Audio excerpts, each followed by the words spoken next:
আরো একটা স্ট্রং কথা হচ্ছে, একটা বাচ্চা যে আচরণগুলো করছে একটা বাচ্চা যে আচরণগুলো করছে সেই বাচ্চাটার ইনার ভয়েসটা বাবা মা ক্রিয়েট করে দেয়।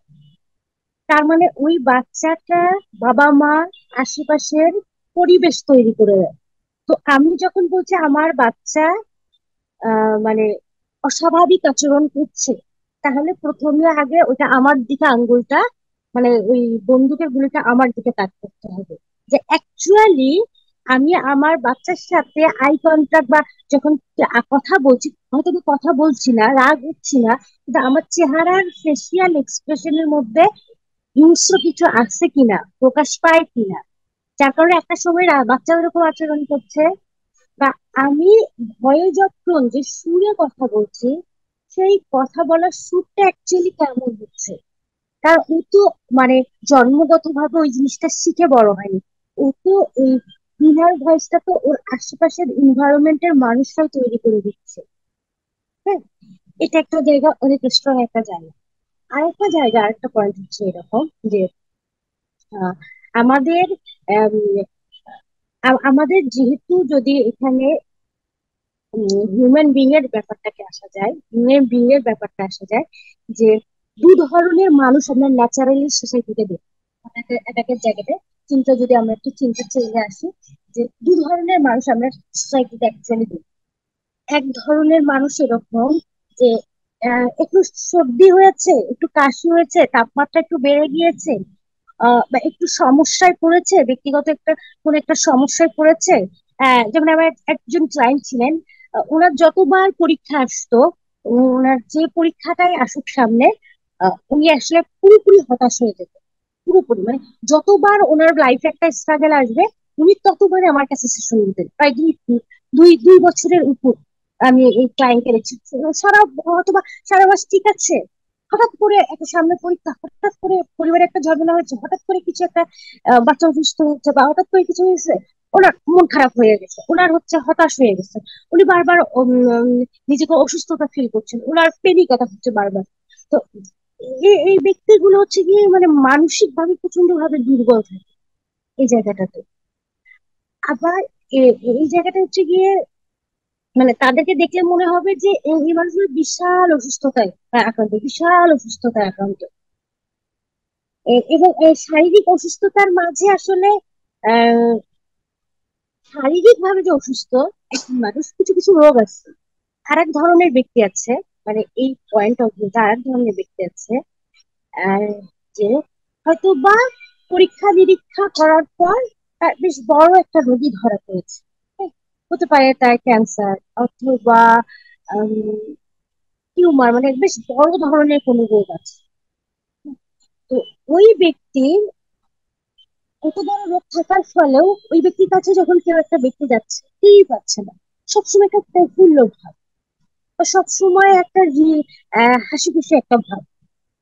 হ্যাঁ, তো এই পয়েন্ট অফ ভিউটাতে এরকম, বিষয়টা পয়েন্ট অফ ভিউটা এরকম যে অ্যাকচুয়ালি আমাদের ভালো থাকা, আমাদের সুখে থাকা, আমাদের আনন্দে থাকা, আমরা যদি বলি যে আমি যখন একবারে পুরোপুরি যখন শারীরিক ভাবে সুস্থ থাকবো, আমি পুরোপুরি যখন মানসিক ভাবে সুস্থ থাকবো, তখনই শুধু আমি সুখে থাকবো।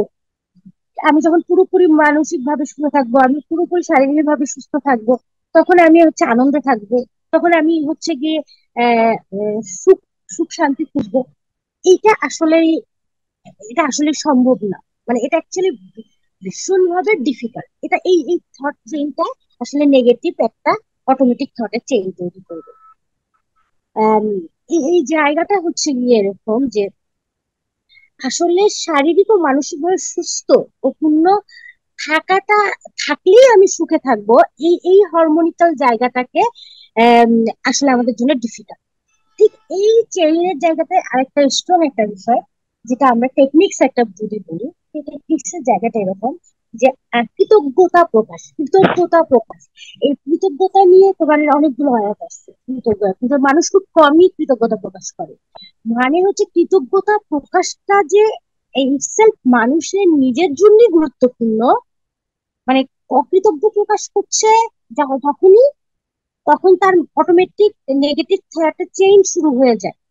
কোনো একটা ছোট্ট একটা ইস্যু নিয়ে, খুবই একটা ছোট একটা ইস্যু নিয়ে, যেটা আমি দুই একটা এক্সাম্পল যদি দেই, যে আহ, একটা মা যখন বাচ্চা হবার পর, কনসেপ্ট করা বাচ্চা হবার পর পর পর একটা মার হচ্ছে মানে নর্মালি একটু ভুলে যায়, মানে কিছু হরমোনিক্যাল চেঞ্জ হয়, যার কারণে মার মানে বাচ্চা কনসেপ্ট করার পর একটু ভুলে যায়। হ্যাঁ, তো ওই ভুলে যাওয়াটা তার ন্যাচারাল একটা জিনিস। এটা ম্যাক্সিমাম মারা আসলে জানে না, বা তাদের আশেপাশের মানুষরাও আসলে জানে না। তো যখন এই ভুলে যাচ্ছে কোনো একটা জিনিস করতে, যে হঠাৎ ভুলে গেছে, তখন তার ভেতরে যদি একটু মানে ওই ভুলে যাওয়া ইস্যুটাকে নিয়ে তিনি অতিরিক্ত পরিমাণ নেতিবাচক চিন্তা শুরু করে দেন, তাহলে তার ভেতরের এনভায়রনমেন্টটা মানে অস্থির হয়ে যাবে। তাহলে থটে তার অ্যাটাক করলো যে আমি ভুলে যাচ্ছি, আমার মনে হয় মাথায় কোনো একটা সমস্যা হয়েছে, মানে আমার মনে কোনো একটা বড় সমস্যা হয়েছে, হ্যাঁ আমি ভুলে যাবো কেন, আমি তো আগে এত ভুলে যাচ্ছি যেতাম না, এখন ভুলে যাচ্ছি কেন। তো এই যে ইনফরমেশন গ্যাপের পর যখন ব্যক্তি ভুলে গেল, এই ভুলে যাওয়াটা তার নেগেটিভ অটোমেটিক থট অ্যাটাক করলো, মানে তার হচ্ছে আম, এই নেগেটিভ অটোমেটিক থটের চেইনটা তার অটোমেটিকলি ওপেন হয়ে যাচ্ছে। সে এই জিনিসটাকে কেন্দ্র করে অজস্র বিষয়কে টেনে টেনে নিয়ে আসবে। এই যে, হ্যাঁ এই যে বাচ্চার সাথে আমি রাত যাচ্ছি, বা এই যে আম, আহ, উম, আহ, আমি এই খাবারটা আসলে পুষ্টিকর, এই খাবারটা আসলে খেতে পারি নাই, বাচ্চা হওয়ার সময় যে মানে বাচ্চার পেটে থাকাকালীন আমি ওই ওই পুষ্টিকর খাবার খেতে পারি নাই, এরকম অজস্র, মানে আমার সাথে ওই ব্যক্তিরা এই এই নেতিবাচক আচরণ করেছে। তো তখন ব্যক্তিকে সার্ভ করে যত নেতিবাচক ইনভলভেশন তার আশেপাশে আছে, সবগুলো চুষে নেয়। মানে নেতিবাচক থটের একটা হচ্ছে মজার বিষয় হচ্ছে, সে ইনফরমেশন যখন নেতিবাচক চেইনটা শুরু হয়, সে যত জায়গা থেকে নেতিবাচক জিনিস আছে সে ছ্যাক করা মানে টেনে চুষে দেওয়া শুরু করে। এবং যত বেশি নেগেটিভ থট তার ভেতর করে পড়ে, ব্যক্তির ভেতরটা তত বেশি অসন্তুষ্ট হতে থাকে। কিন্তু গল্পটা এখানে শেষ হওয়ার কথা ছিল, যে হ্যাঁ বাচ্চা কনসেপ্ট হবার পর মাদের প্রচুর হরমোনিক্যাল পরিবর্তন হয়, এই সময় মারা একটু ভুলে যেতে পারে, এটা ন্যাচারাল, এটা কোনো সমস্যা না। ব্যাস, এখানে একদম ব্যক্তি রিল্যাক্স, ভুলে যাচ্ছি, ঠিক আছে স্বাভাবিক, একটু লিখে রাখি, লিখে রাখলে যেটা খুব মেজর কাজ, ওই কয়টা জিনিস লিখে রাখলাম, মোবাইলে নোটে রেখে দিলাম, বা একটু হাজবেন্ডকে বলে দিলাম যে এই জিনিসটা একটু মনে করে দিয়ে তো আমি এই কাজটা করছি, তাহলে প্রবলেমটা সলভ হয়ে যায়। কিন্তু এই যে যখন নেতিবাচক অটোমেটিক থট শুরু হলো, তো একটা পর্যায়ে তো তার কাজের উপর এটা প্রভাব পড়বে, এটা তীব্র পরিমাণ প্রভাব পড়বে।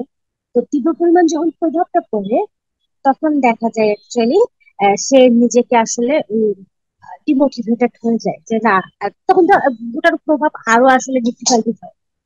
তো এই জায়গাটাতে আহ, যেহেতু আমাদের অসুস্থতা হচ্ছে গিয়ে আম, একটা জীবনের একটা পার্ট, অসুস্থতাটা, আর সেটা শারীরিক অসুস্থতাই হোক বা মানসিক অসুস্থতাই হোক, সবচাইতে মজার জায়গাটা হচ্ছে গিয়ে এই মানসিক যে অসুস্থতার জায়গাটা, মানসিক যে অসুস্থতার পয়েন্টটা, সেই জায়গাটাতে যদি আমরা একটু আসি, তো মানসিক ইমোশনাল রেগুলেশনের যে জায়গাটাতে যদি একটু আসি, সেই জায়গাটাতে এরকম যে এখানে জাস্ট হরমোন এবং নিউরো ট্রান্সমিটারের একটা হচ্ছে আম, আহ, উম, এবং একটা নিউরো ট্রান্সমিটারের একটা আউটবাস্ট, আর কিছু না। এক একটা ইমোশনাল পেইনের জন্য এক এক ধরনের নিউরো ট্রান্সমিটার নিঃসৃত হচ্ছে।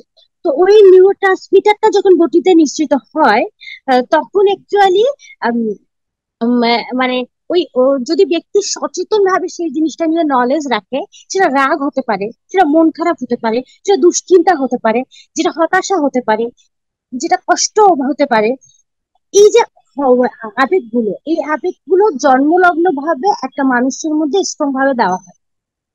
তো এই জায়গাটাতে আরো কিছু বিষয় যদি একটু অ্যাড করে দিই, যে একটা বাচ্চা যখন জন্মগ্রহণ করে, তার হচ্ছে 11 বছর আগ পর্যন্ত কিন্তু তার মানে মানে তার আসলে লজিক্যাল ব্রেনের চাইতে ইমোশনাল ব্রেনটা তো একটা 7 বছর আগ পর্যন্ত একটা ইমোশনাল ব্রেনটা স্ট্রং থাকে। এবং ওই সময়টাতে কি বাচ্চাকে কনভিন্স করে তাকে বলা যায় যে এই এই বিষয়গুলোকে তুমি এভাবে চিন্তা করো। কিন্তু যখন একটা বাচ্চা টিনেজে পড়ে, তার ইমোশনাল ব্রেনটা পুরোপুরি অ্যাক্টিভ হয়ে যায়। এর সাথে সাথে তার সেক্সুয়াল যে বিষয়টা, হরমোন গুলো, বডিলি চেঞ্জ গুলো, সেগুলো শুরু হয়ে যায়। এবং ব্যক্তি নিজেকে ওই সময়টা এত বেশি বড় মনে করে যে সে অ্যাকচুয়ালি বিভিন্ন ধরনের ইমোশনাল পেইনের মধ্যে দিয়ে যায়। তো খুব বেশি এই কেসগুলো আমরা এখন পাচ্ছি, যেহেতু আমার কাজের জোনটা হচ্ছে গিয়ে রুরাল এরিয়া, একদম প্রান্তিক এরিয়া। ক্লাস 7 থেকে শুরু হচ্ছে, কেউ কেউ ক্লাস 5 থেকে শুরু করছে। এবং এসএসসি আগে এই যে টিনেজ বয়সটার মাঝে এত প্রচুর পরিমাণ ক্লায়েন্ট পাচ্ছি, যে ক্লায়েন্ট গুলো মেজর 4টা প্রবলেম নিয়ে আসে আমাদের কাছে। একটা জায়গা হচ্ছে সে আপনার রিলেশনশিপ প্রবলেম, রিলেশনশিপ প্রবলেম আসতেছে। 2 নম্বর জায়গাটা হচ্ছে বয়সন্ধিকালে মুড সুইংটা হচ্ছে, এটা একদম এত বেশি প্রকট আকারে আহ, এই জিনিসটাকে প্রচারণা করা হয়েছে, মুড সুইং জিনিসটাকে। যে এই মুড সুইং জিনিসটা ইটসেলফ একটা বড় ধরনের রোগে পরিণত হয়েছে। মানে এটা একটা বিশাল কিছু সমস্যা পরিণত হয়ে গেছে এখন সোসাইটির মধ্যে। আরেকটা হচ্ছে যে বাবা মার সাথে বাচ্চা কনফ্লিক্ট, তীব্র বাবা মার সাথে বাচ্চা কনফ্লিক্ট। কিন্তু এই টিনেজ বয়সটা হচ্ছে সবচাইতে গুরুত্বপূর্ণ একটা বয়স, টিনেজ বয়স। 11 থেকে 18 বা 15, এই সময়টা, এই সময়টাতে আহ বাচ্চার সাথে বাবা মা সবচাইতে সম্পর্কের জায়গাটা সবচাইতে গুরুত্বপূর্ণ, সবচাইতে গুরুত্বপূর্ণ। এই সময়টায় যদি একটা বাচ্চা কোনোভাবে তার ভুল কোনো নেগেটিভ থটের চক্রে না ঢোকে, সে আগেই যদি একটু মেচুর পার্সনের কাছ থেকে নিজেকে এই জিনিসটা ঠিক করে নিতে পারে, তাহলে তার আসলে এই প্রবলেমটা হবে, মানে একটা জায়গা পরিস্থিতি তৈরি হবে না। আসলে এখন আমরা যদি আসি যে আমরা কেন আসলে এই থটস অ্যাটাকে পরিণত হচ্ছে, কেন, মানে এই মানুষ কেন এই থট অ্যাটাকে মারা যাচ্ছে, actually? কেন এই ভোগান্তির শিকার কেন হচ্ছে, মানে আমরা কেন আসলে থট অ্যাটাকে সাফারিং এর শিকার হচ্ছি। আসলে এই থট অ্যাটাকে সাফারিং এর শিকার হওয়ার মৌলিক কারণটার মধ্যে অন্যতম কারণটা হচ্ছে গিয়ে যে আমরা আসলে দুনিয়াটাকে ধরে নিয়েছি, বা আমরা এটা চিন্তা করেই নিয়েছি যে এখানে থাকার সময় আমি সামগ্রিকভাবে পুরোপুরি সুখ, শান্তি, আনন্দ, যতগুলো চাহিদা আছে সব পরিপূর্ণ ভাবে পূরণ করাটাই হচ্ছে গিয়া টার্গেট সেট একটা হয়ে যায়, মাইন্ডসেট তৈরি হয়ে গেছে একটা। কিন্তু অ্যাকচুয়ালি হিউম্যান বিং এর জন্য তো অ্যাকচুয়ালি দুনিয়াতে মানে যার গাড়ি আছে, বাড়ি আছে, এসি আছে, খুব হিউজ পরিমাণ বড় লোক, তারাও অ্যাকচুয়ালি হিউজ পরিমাণ সাইকোলজিক্যাল প্রবলেমে আমাদের কাছে আসে। তার মানে হচ্ছে গিয়ে এগুলো আসলে ভালো থাকার আহ, আহ, বিষয় না, এগুলো আসলে ভালো থাকার বিষয় কখনোই না। আসলে জায়গাটা এরকম যে আমাদের সামনে যখন যে পরিস্থিতিটা আসছে, মানে এই সাফারিং এর মূল কারণটা হচ্ছে যে এই প্রথমে এই ব্যাপারে আমাদের কনসেপ্ট ক্লিয়ার করে নিতে হবে যে শরীরে যখন অসুস্থতা বাসা বাঁধে, সেই অসুস্থতার উপর আমাদের আসলে কোনো নিয়ন্ত্রণ নেই।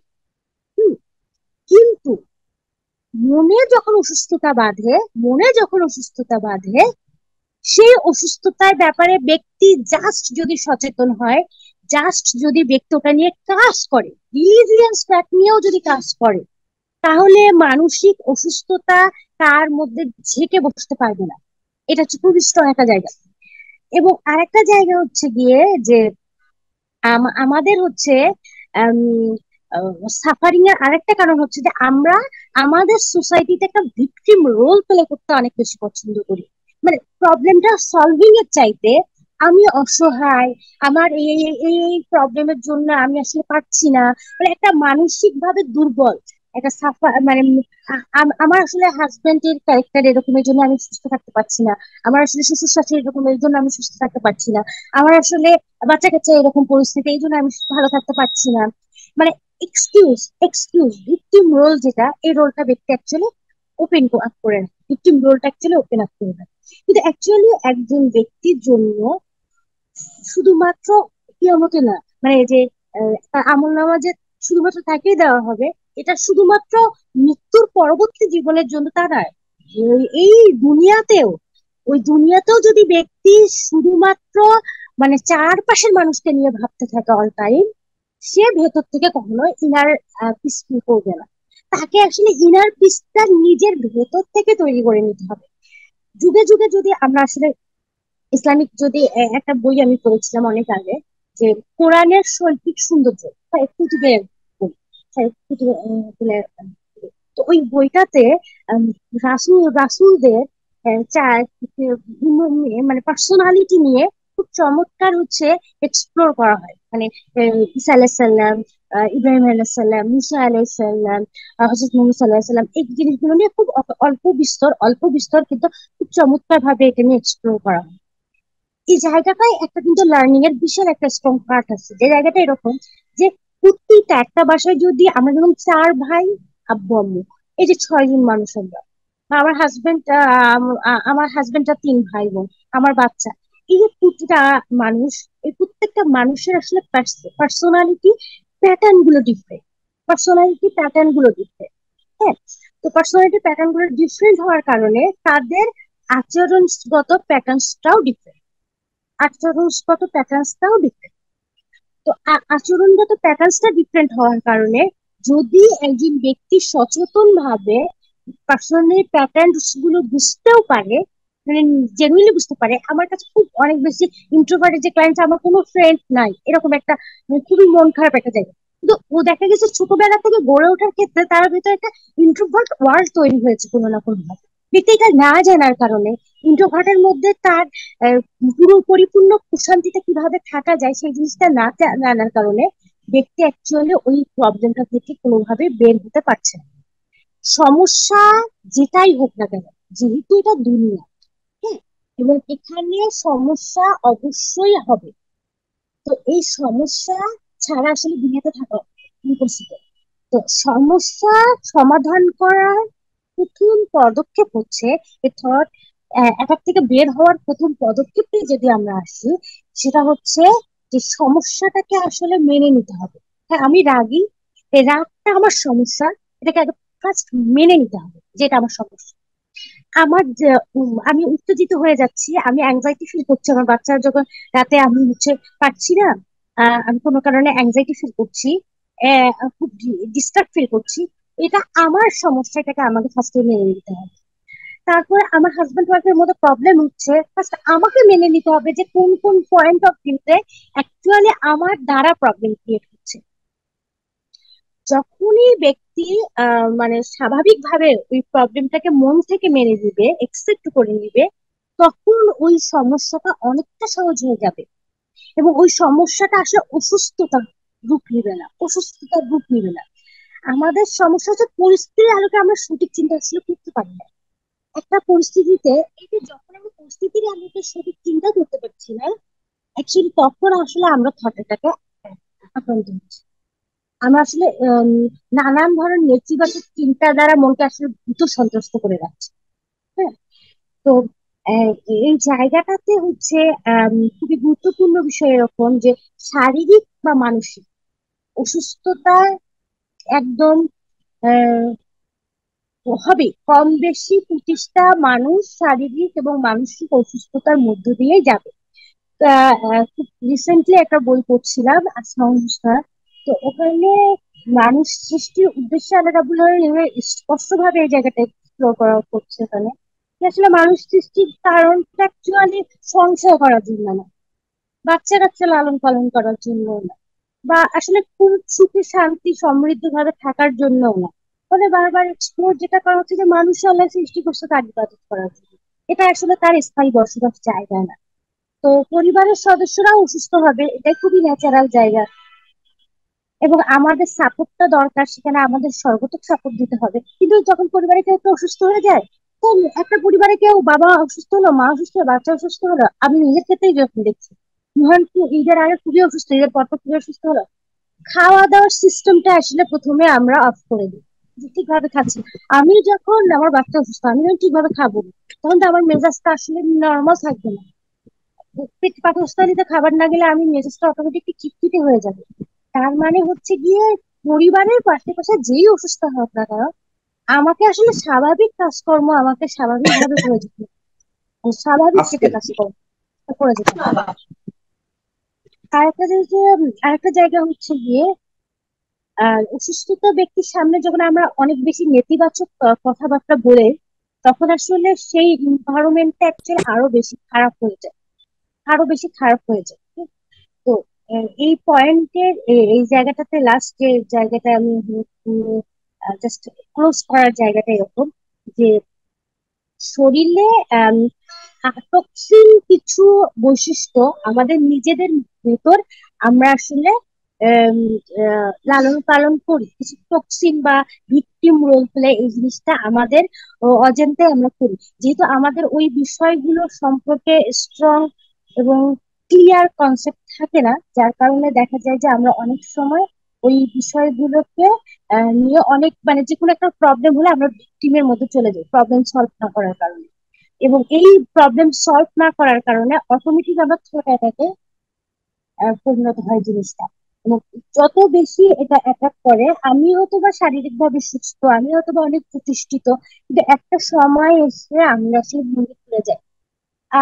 লাস্ট যে বিষয়টাকে অ্যাড করে আসলে এখানে শেষ করে দেওয়ার ইচ্ছা আছে যে ইমোশনাল রেগুলেশনের জায়গায় বলি বা চিন্তা চেইনের জায়গাটাই যদি বলি, অ্যাকচুয়ালি যে কোনো প্রবলেম সলভ করার জন্য চিন্তাটাই হচ্ছে আসলে মূল।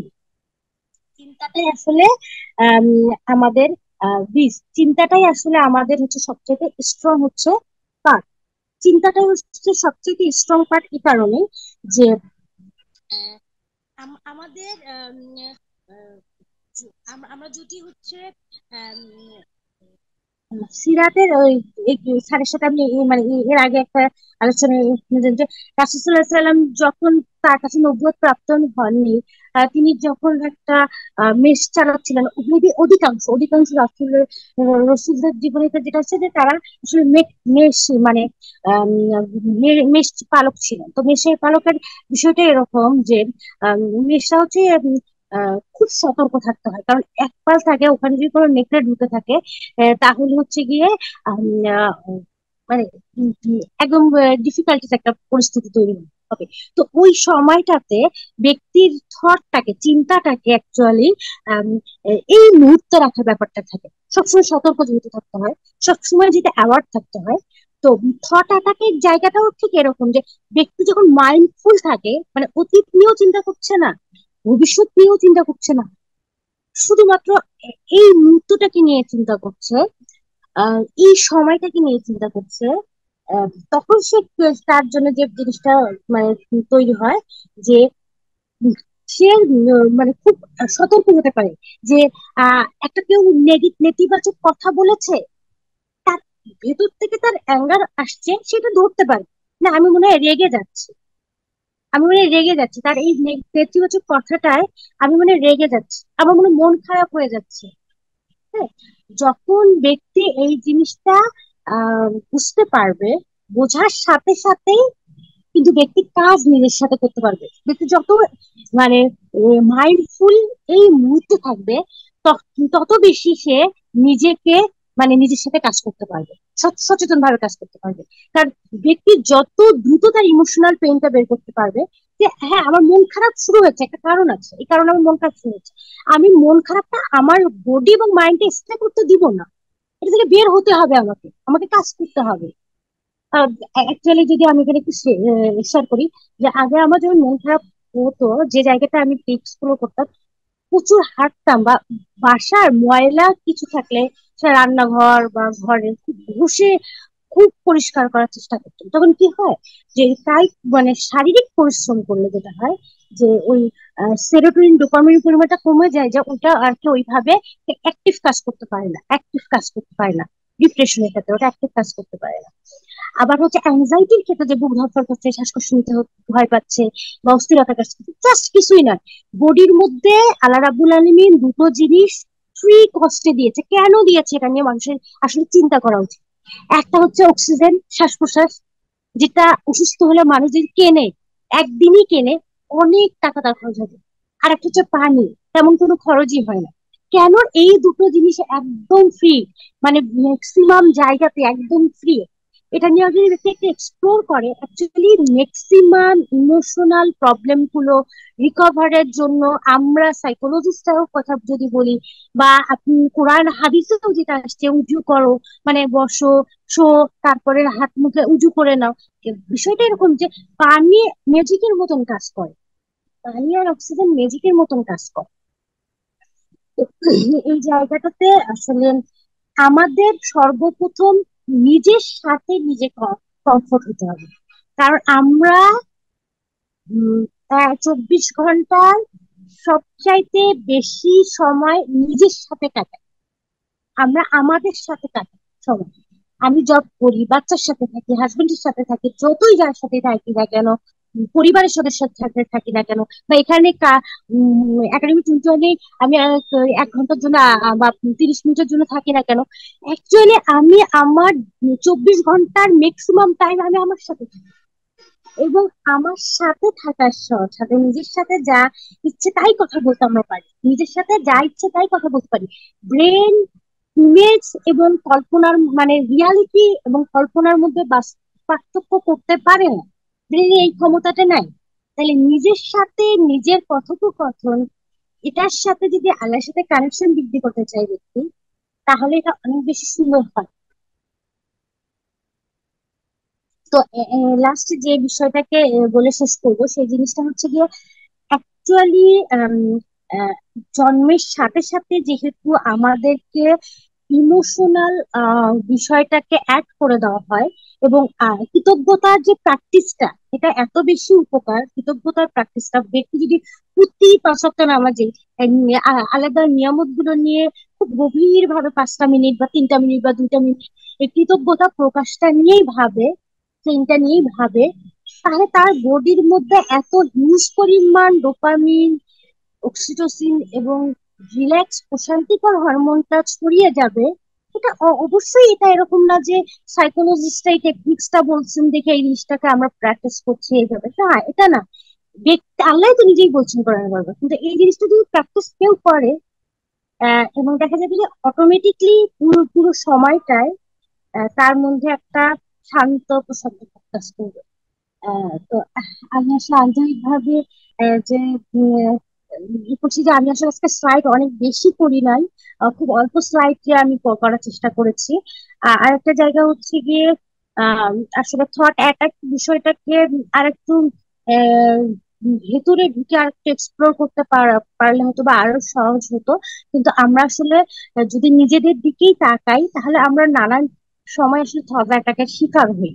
এবং সচেতনতাটাই এবং থট নিয়ে যদি একটু ব্যক্তি অল্প বিস্তর কাজ করে, তাহলে আসলে থট অ্যাটাক থেকে খুব সহজেই বের হয়ে আসা সম্ভব। আম, তো আমি আসলে সাইদ বা ভাই বা জিয়াউল হক স্যারকে রিকোয়েস্ট করবো যে উম, পরবর্তীতে স্যাররা যদি কিছু অ্যাড করে দেন বা কোনো প্রশ্ন থাকে কারো, আমি সেই জায়গাটাই একটু এক্সপ্লোর করে, আমি আসলে আজকে একটু তাড়াতাড়ি নিতে চাচ্ছিলাম আর কি। Thank you madam. আমি 5 মিনিটের মধ্যে। থ্যাংক ইউ ম্যাডাম, আপনার থ্যাংক ইউ আপনার চমৎকার প্রেজেন্টেশনের জন্য। Thought provoking, I must say thought provoking. এবং এই দীর্ঘ বিরতির পরে আপনি আবার আমাদের মাঝে এসছেন এবং এই এই সিরিজ আলোচনা আজকের পর্ব প্রেজেন্ট করলেন। আপনাকে অনেক অনেক কৃতজ্ঞতা, জাযাকুমুল্লাহ খায়র। আমি এখন ফ্লোরে, এখানে প্রায় 29 জন আছেন, 30 জন। তো আপনারা যদি আপনাদের কোনো প্রশ্ন থাকে, কোনো জিনিস বুঝতে অসুবিধা থাকে, বুঝতে পারেননি, এক্সপ্লেনেশন চান, তাহলে আপনারা হ্যান্ড রেজ করে দয়া করে প্রশ্ন করতে পারেন ইনশাআল্লাহ, বা কোনো মন্তব্য। আসসালামু আলাইকুম। ওয়ালাইকুম আসসালাম ম্যাডাম, জি।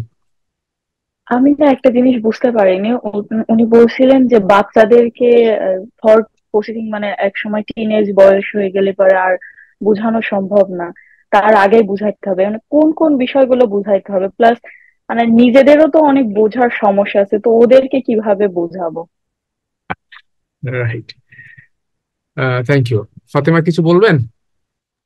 আচ্ছা, এই জায়গাটাতে প্রথম যে বিষয়টা একটু বলার জায়গা, সেটা হচ্ছে গিয়ে অ্যাকচুয়ালি এটাই উনি উনি নিজেই বলছেন, উনি নিজেই আর কি নিজেই বলছেন, কোশ্চেনটার অ্যান্সার উনি নিজেই বলছেন। অ্যাকচুয়ালি অনেক বিষয়টা আমি নিজেই বুঝি না। তাহলে আমার প্রশ্নটা হচ্ছে যে এখন তো এত বেশি বই এবং এত বেশি সোর্স অনলাইনেও যদি কোনো মা বাবা একটু স্টাডিও করে, উনি প্রচুর সাইকোলজিস্টরা সাইকিয়াট্রিস্টরা দেশের বাইরে সবাই এবং এগুলো নিয়ে বিস্তর আলোচনা করছে। তো আমার মনে হয় যে একটা বাচ্চা জন্মের পর থেকে তার ডেভেলপমেন্টাল পরিবর্তন কিরকম হচ্ছে এগুলো এখন একদম পুরো ক্লিয়ার। তারপর তাকে প্রথমে 1000 বছর তাকে মানে 1000 দিনটা কেন ইম্পর্টেন্ট একটা বাচ্চার জন্য, পার্সোনালিটি বিল্ড আপ করার জন্য, এটা নিয়ে প্রচুর আলোচনা হচ্ছে।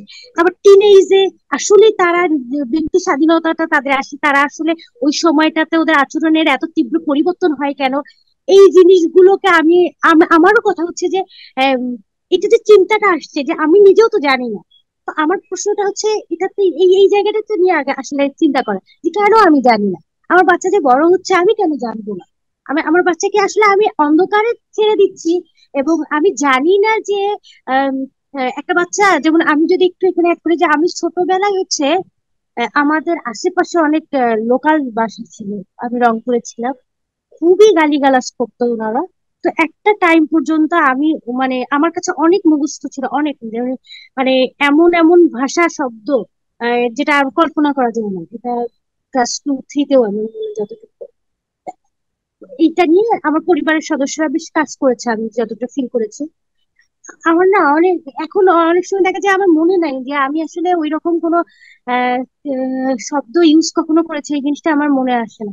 তার মানে বিষয়টা হচ্ছে গিয়ে যে পরিবারের সদস্যদেরকে অ্যাকচুয়ালি যে স্টেজে বাবা মা ওই ওই স্টেজ নিয়ে পড়াশোনা করতে হবে, প্রচুর পড়াশোনা করতে হবে এবং নিজের বাচ্চার পার্সোনালিটি বুঝে সেইভাবে তার সাথে আচরণ করতে হবে। এটাই আর কি, আর কিছু না। Thank you madam. আমি এই প্রসঙ্গে আহ, যে বোন প্রশ্ন করেছেন, প্রশ্নটা রেজ করেছেন, আমি নিজেকে এবং আপনাকেও বলছি, আমি নিজেকেও বলছি, ফাতেমা শাহরিন তার লাইফ এক্সপেরিয়েন্স থেকে একটা কথা শেয়ার করেছেন। সেটা বলছেন যে উনি ছোটকালে ওনার পারিপার্শ্বিক যে জায়গায় উনি বেড়ে উঠেছেন, জন্ম নিয়েছেন, ছোটকালে শৈশব কাটিয়েছেন, পারিপার্শ্বিক পরিবেশে এত আজে বাজে গালাগালি করতো। আমার মেয়েও কিন্তু এই একই অবস্থা। আমার মেয়ে এখন সে ইউনিভার্সিটির টিচার, ইউনিভার্সিটি প্রফেসর। আমার মেয়েরকে এরকম একটা আমি ছোটকালে ওর যে পরিবেশে ছিল আমার বাড়ির পাশে কিছু বাজে কথা, বাজে গাল ওই বাড়ির পাশাপাশি পাশের মহিলাদের কাছ থেকে শিখে ফেলেছিল, এবং এটা একদিন তার মুখ থেকে তার মা শুনেছে। আমি বাইরে থাকতাম এবং আমাকে যখন বলা হয়েছে আমি খুব অবাক হয়ে গেছিলাম, এবং স্বাভাবিকভাবেই তার মা এবং আমার মা খুব মানে চিন্তায় পড়ে গেছে, রাগারাগি করেছেন। একটা বিষয় হলো কি, আলহামদুলিল্লাহ এখন সে মেয়েটা, যেমন ফাতেমা শাহরিন বলছেন যে উনি মনে করতে পারছেন না যে উনি এইসব শব্দগুলো ব্যবহার করেছেন কিনা, যেহেতু কারণটা কি, কারণ হচ্ছে ওনার বাবা মায়ের ওনার পিছনে কাজ করেছেন ওনার বক্তব্য অনুযায়ী। এক্স্যাক্টলি। সো আমি আমার ছেলে মেয়ের পিছনে, আমার মেয়ের পিছনে, পার্টিকুলারলি মেয়ের কথা বলছি, আমার মেয়ে এরকম একটা শব্দ একাধিকবার বাড়িতে ব্যবহার করেছে, খুব বাজে স্লাগ একটা ল্যাঙ্গুয়েজ। তো গাল আর কি, শুধু স্পষ্ট কথা।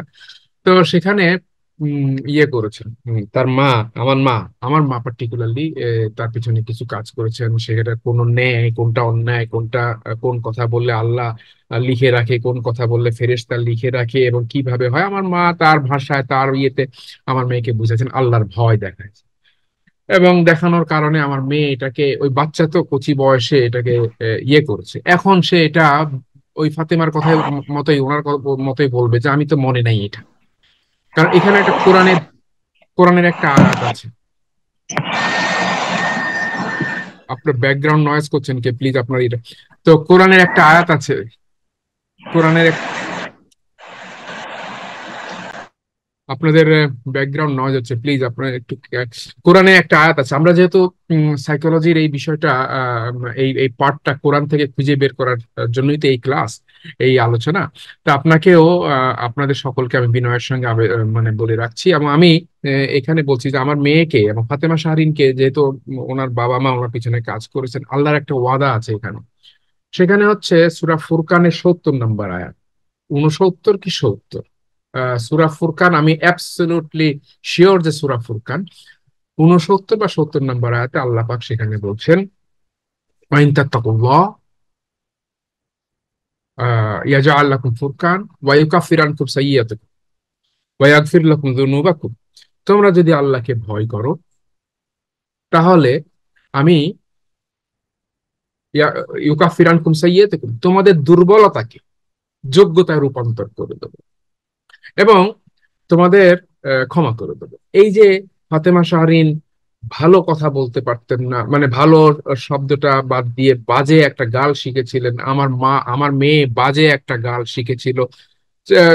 তাদেরকে ছোটকালে অভিভাবক আল্লাহর ভয় তাদের ভিতরে ঢুকায় দিয়েছে। একদিনে হয়তো হয়নি, 1 মাস লেগেছে, 1 বছর লেগেছে, প্র্যাকটিস করেছে, বারবার রিপিটেশনে যেতে হয়েছে।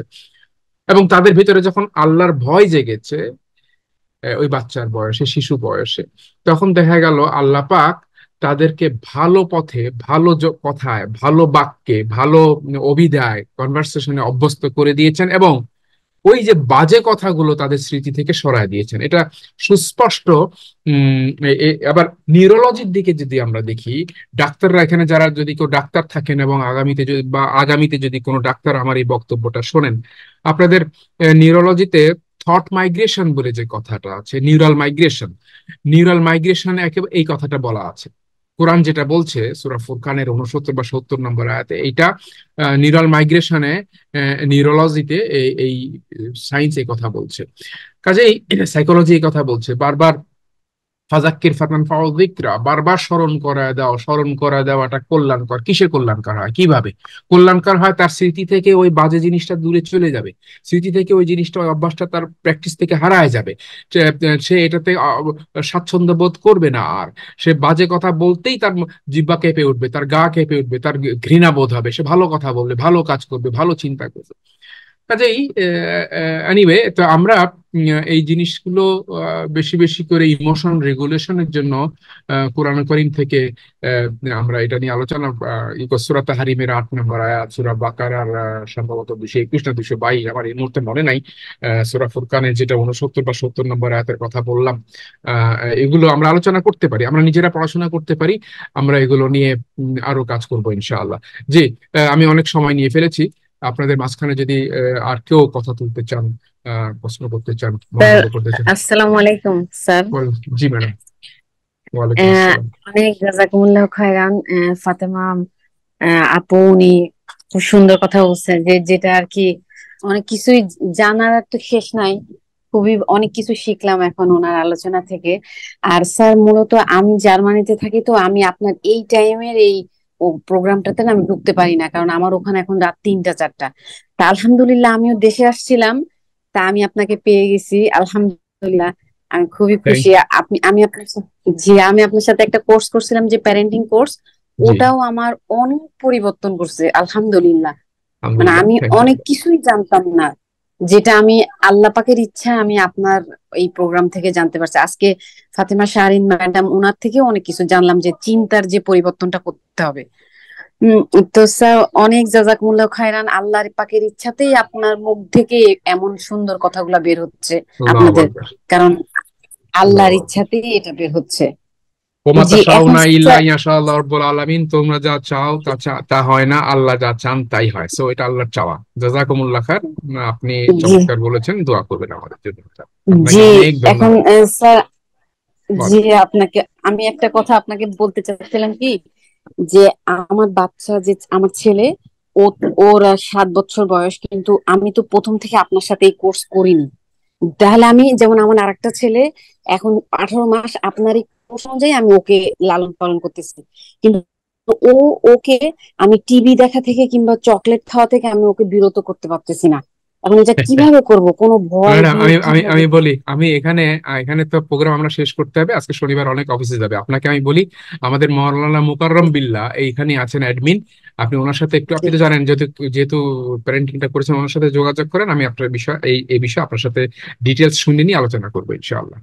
আচ্ছা আচ্ছা, জাযাকুমুল্লাহ খায়রান। জি স্যার। আয়েশা আয়েশা আরশিয়া প্রশ্ন করেছেন প্যারেন্টিং কোর্স কিভাবে করব। ওই যে প্যারেন্টিং কোর্সটা বোধহয় রেজিস্ট্রেশন চলতেছে, মৌলানা মুকাররম বিল্লাহ উনি রেজিস্ট্রেশন নিচ্ছেন, আপনি ওনার সাথে যোগাযোগ করেন ইনশাআল্লাহ। এই হোয়াটসঅ্যাপ গ্রুপে দেখবেন লিংক দেওয়া আছে। আজকের আলোচনার উপরে যদি আর কারো কোনো মন্তব্য থাকে বা কোনো প্রশ্ন থাকে, জি আমরা প্রোগ্রাম শেষ করে ফেলবো ইনশাআল্লাহ।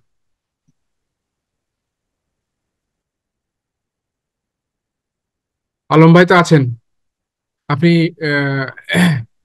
আপনাদের একটা ইয়ে দিয়ে রাখি আমি, নিজে একটু মানে উল্লসিত, আলহামদুলিল্লাহ উল্লসিত, মানে সীমাহীন নিয়ন্ত্রণহীন উল্লসিত হতে চাই না, আল্লাহ শুক্রিয়া আদায় করছি, আল্লাহ শুক্রিয়া আদায় করেই বলছি যে একাডেমি 21 এর ফেসবুক পেজ আপনারা নিশ্চয়ই হয়তো জানেন, দেখেছেন। তো সেখানে ঘুমের উপরে আমার একটা লেকচার সাক্ষাৎকার, লন্ডনের ইসলাম চ্যানেলের সাক্ষাৎকারের একটা অংশ, 3 মিনিট 22 সেকেন্ডের একটা অংশ ভিডিও ক্লিপ শেয়ার করা হয়েছিল। সেটা 40 ঘন্টা, সম্ভবত 41, এখনো 48 ঘন্টা, 2 দিন পুরা হয়নি, সেটা অলরেডি 9,53,000 ভিউ হয়েছে। এবং একাডেমি 21 গত 28 দিনে 21 লক্ষ লোকের কাছে পৌঁছেছে। আপনাদের সকলে আল্লাহ শুকরিয়া আদায় করছি এবং আপনাদের কাছে কৃতজ্ঞতা জানাচ্ছি। আপনারা যদি একাডেমি 21 কে আরো বেশি প্রমোট করার বা শেয়ার করার, আপনি যারা জানে না, যারা আপনার পরিচিত জন অনেক আছে না,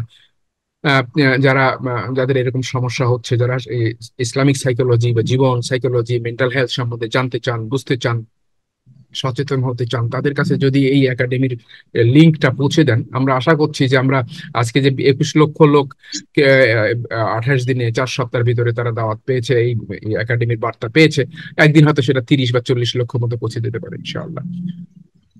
তো আলম ভাই আছেন নাকি? আমরা প্রোগ্রাম শেষ করে ফেলি।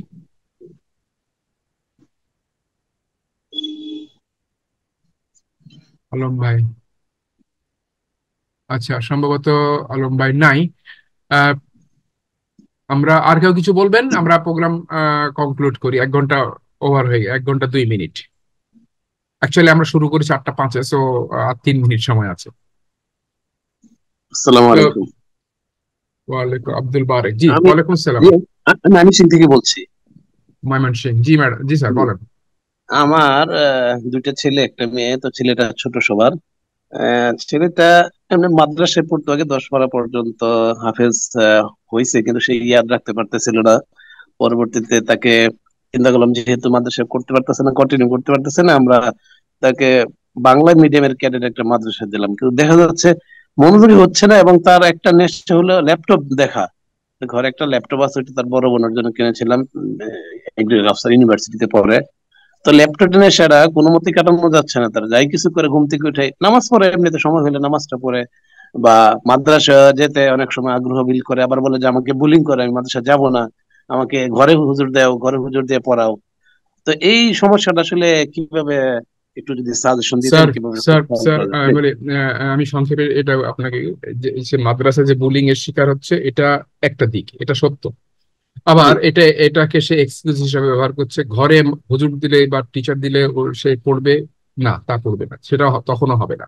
কারণ অলরেডি জি। একবার চেঞ্জ করেছেন আপনি, ক্যাডেট মাদ্রাসায়, জি। এক মাদ্রাসা থেকে নিয়ে আরেক জায়গায় ইনস্টিটিউশন চেঞ্জ করেছেন তার কাছে, তার কথা মতো কাজেই সে, আবার আপনি তার কথা মতো টিচার দিবেন ঘরে, দেন, দিলে যে পড়বে এবং যেটা অর্জন হচ্ছে না সেটা হবে না, তা হবে না। জি। এর দুটো দুটো দিক হতে পারে। একটা হচ্ছে যে এনভায়রনমেন্ট, যে মাদ্রাসায় তার টিচাররা তার প্রতি যদি বুলিং হয়ে থাকে, বা তাকে যদি নেগলেক্ট করা হয়ে থাকে, ইন্টিমিডেট করা হয়ে থাকে, সেগুলো অ্যাডজাস্ট করেছে কিনা সেটা একটু দেখেন, তাদের সাথে কথা বলে। এক, জি। 2 নম্বর কথা হচ্ছে ছেলের সাথে খুব সুস্পষ্ট ভাবে রেগুলেট করতে হবে। এই যে ল্যাপটপের উপর তার ঝোঁক, বোনের ল্যাপটপ, সে ওখানে গেম খেলবে বা ভিডিও দেখবে ইত্যাদি, এই যে জি। অ্যাডিকশন, ডিভাইস অ্যাডিকশন, ডিপেন্ডেন্সি, এটা একটা রোগ। আর হচ্ছে আপনার বয়স কত, আমি ধরে নিচ্ছি 11-12 হবে। এই বয়সটা, এই বয়সে আপনার সাথে বাবার সাথে সময় সময় কতটুকু পাচ্ছে, এবং আপনি কতটুকু কমিউনিকেট করতে পারছেন, তাকে কতটুকু কমিউনিকেট করতে দিচ্ছেন তার সাথে, এবং তার বোনের, দুজনের ভিতরে বয়সের পার্থক্য কতটুকু, এইগুলো অনেকগুলো বিষয় আছে যেগুলো জানা দরকার, জেনে আপনাকে এই ব্যাপারে পরামর্শ দেওয়া যেতে পারে। তবে এর একক কোনো ইয়ে নেই, আপনি যে স্কুল থেকে চেঞ্জ করেছেন এবং তাকে টিচার দিলেই আবার নতুন করে লেখাপড়া করবে, আই ডোন্ট থিঙ্ক সো, এটা হবে না। তো এবং এটা আমি আরেকটা জিনিস আমি বলি, জি এটা লম্বা সময় নিয়ে আপনার সাথে কথা বলতে হবে। আপনি মোকাররম বিল্লাহ ভাইয়ের সাথে সাহেবের সাথে ওকে যোগাযোগ করেন, দেখে কথা হবে। জি আর জি আপনার ওই আরেকটা বিষয় জানা, ওনার ফুড প্যাটার্নটা, সে বাচ্চা কি খায়, কখন ঘুমায়, এই বিষয়গুলো জানা দরকার। সো একটু লম্বা সময় দরকার, কাজে আজকের এই সেশনে এই পর্যায়ে আলোচনা করা যাচ্ছে না স্যার, কিছু মনে করেন না। ওকে ওকে, জাজাকাল্লাহ খাইর, আমি মুকাররম ভাইয়ের সাথে যোগাযোগ করবো আল্লাহ ইনশাআল্লাহ। আল্লাহ। জি। তো সালাম। আমরা, ওয়ালাইকুম সালাম। আমরা আবার আগামী 2 সপ্তাহ পরে, অর্থাৎ মাঝখানে শনিবার বাদ দিয়ে পরের শনিবারে আবার যথাসময়ে আসবো ইনশাআল্লাহ। রাতে শিফট করার যে একটা চিন্তা ভাবনা চলছিল, আপাতত সেটা আমাদের হচ্ছে না। আমরা এই বাদ ফজরই শুরু করব, সময় আপনাদের আগাম জানিয়ে দেব। আর একটা কথা বলে রাখি, 3রা মে আগামী মাসের 3 তারিখ থেকে প্রতি মাসের প্রথম শুক্রবার, 3রা মে শুক্রবার হচ্ছে, প্রতি মাসের প্রথম শুক্রবার আমরা আগামী 10 থেকে 12টা সেশন জাপানে বাংলাদেশি একজন সায়েন্টিস্ট, বিজ্ঞানী আছেন, এই অটিজম, বাচ্চাদের কগনিটিভ বিহেভিয়ার, বাচ্চাদের সমস্যা, এই বিহেভিয়ার সমস্যা, এগুলো নিয়ে এক বিজ্ঞানী আছেন, বাংলাদেশি বিজ্ঞানী কিন্তু জাপানের নাগরিক, উনি জাপানে আছেন, ডক্টর আরিফ। তো উনি রাজি হয়েছেন আগামী মাস থেকে আমাদের মাসে একটা করে প্রোগ্রাম আমরা করব, উনি এই প্রোগ্রামটা করবেন ইনশাআল্লাহ। তো আমরা এই ইয়েতে ঘোষণা পেয়ে যাবেন আপনারা। আমি আশা করি যে আপনারা জয়েন করবেন এবং আপনাদের পরিচিত জন যারা বাচ্চাদের এই বিহেভিয়ার এবং বাচ্চাদের এই ইয়েগুলো নিয়ে সমস্যায় ভোগেন, তারাও জয়েন করতে পারবেন ইনশাআল্লাহ। এটা প্রোগ্রামটা লাইভ ওপেন হবে ইনশাআল্লাহ। জাযাকুমুল্লাহ খায়র। আপনারা যারা যুক্ত হয়েছেন, যারা যুক্ত আগামীতে শুনবেন, আপনাদের সকলকে আবারও ধন্যবাদ জানাচ্ছি। ফাতেমা শাহরিন ম্যাডাম, আপনার অসাধারণ এক প্রেজেন্টেশনের জন্য আপনাকে ধন্যবাদ। মোকাররম বিল্লাহ, আপনি পিছন থেকে আমাদের এই লজিস্টিক সাপোর্ট দিয়ে চলেছেন, আপনাকে অসংখ্য ধন্যবাদ। আমরা আজকের মতো এখানে শেষ করি। সুবহানাকা আল্লাহুম্মা ওয়া বিহামদিকা আশহাদু আল্লা ইলাহা ইল্লা আনতা আস্তাগফিরুকা ওয়া আতুবু ইলাইক। আসসালামু আলাইকুম ওয়া রাহমাতুল্লাহি ওয়া বারাকাতুহু।